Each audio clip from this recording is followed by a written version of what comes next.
Hey everyone, some of the most popular phones on the market are flagship killers, and it's really no surprise considering how much value they offer without making your wallet want to cry.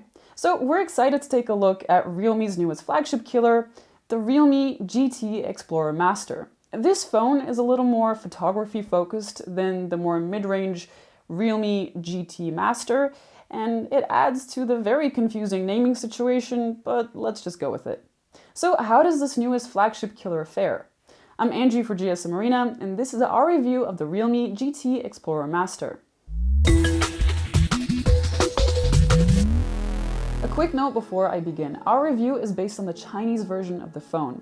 An international version should be released at some point in the near future, and then things should be more or less the same. Now, the phone has two distinct versions. There's a more low-key matte rear panel in either Aurora or white. And then there's the unique vegan leather Voyager Grey and Apricot colorways.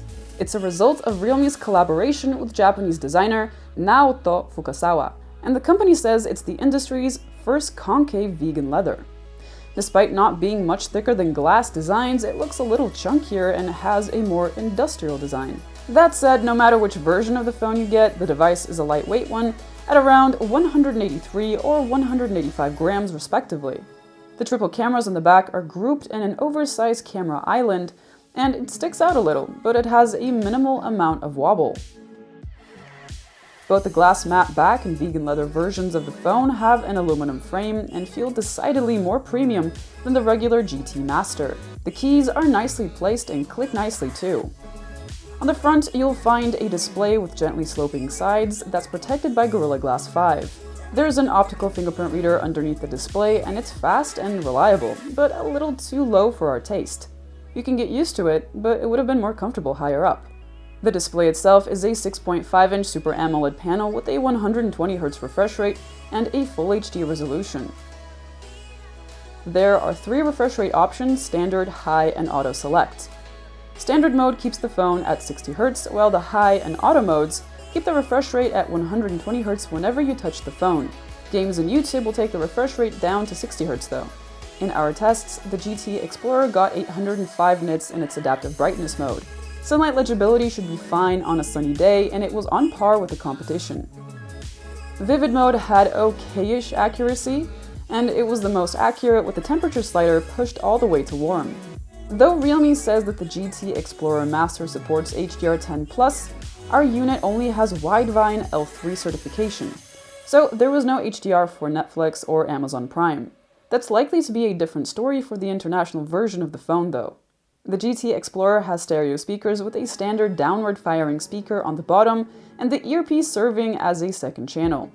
It scored very good loudness on our tests, which is better than the regular GT Master.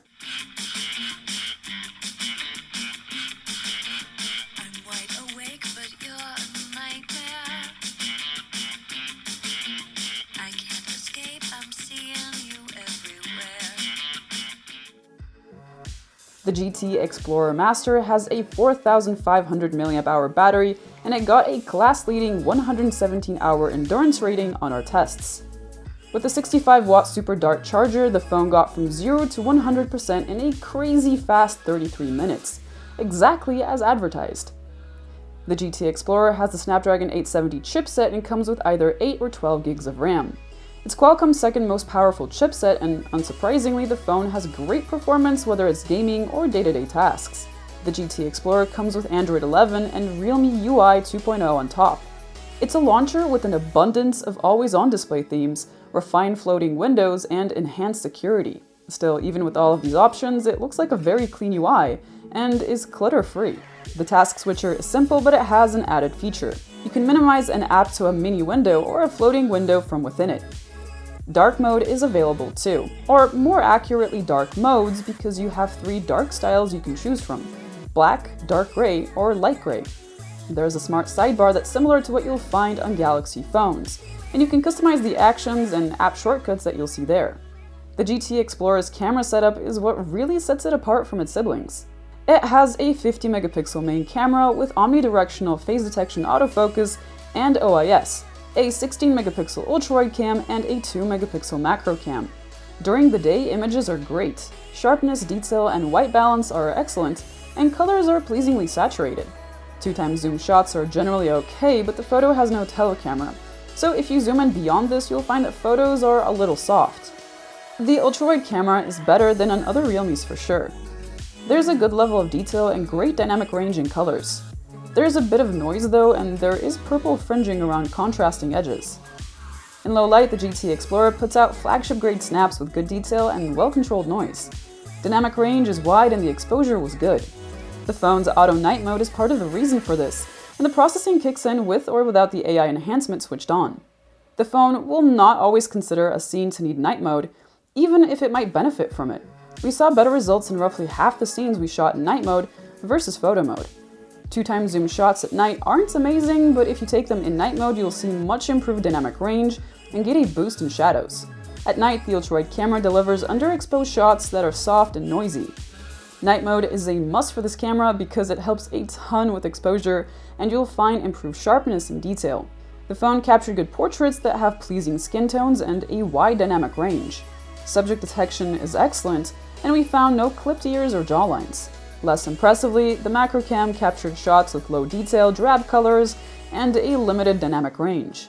On the flip side, shots by the 32-megapixel camera on the front are quite nice. The focus distance is good for arm's-length shots, and there's a lot of detail. We like the colors too. You'll get excellent dynamic range even in backlit scenes. The GT Explorer Master can record videos up to 4K at 60 FPS. At 30 FPS, videos are good for the class. Detail is plenty and sharpening was okay. There's some noise, but it's not in your face. The dynamic range is wide enough and colors are pleasant. Stabilization in 4K is great and it smoothed out walking-induced shakes without a jello effect. The ultra steady mode for the main camera isn't very good though. It actually looks shakier and more jittery than footage from the regular video mode. Video from the ultra-wide is capped at 1080p at 30 FPS. Though we wish it supported 4K, dynamic range is wide, detail is good, and colors are on point. Stabilization was great here too. The ultra steady max mode on the ultra-wide camera isn't quite as bad as the ultra steady mode on the main cam, but we didn't see any tangible benefits in using it. The GT Explorer Master doesn't seem to have any serious weaknesses of note. It has a proper high-end camera and arguably one of the best ultra-wide cameras that Realme's ever put in a phone. It's also got a beautiful AMOLED display, excellent battery life, a high-performing chipset, and a standout design with the suitcase version. Overall, there is very little missing here, and once it becomes available internationally, we definitely recommend taking a look at it. Thank you for watching everyone, stay safe, and I'll see you guys next time.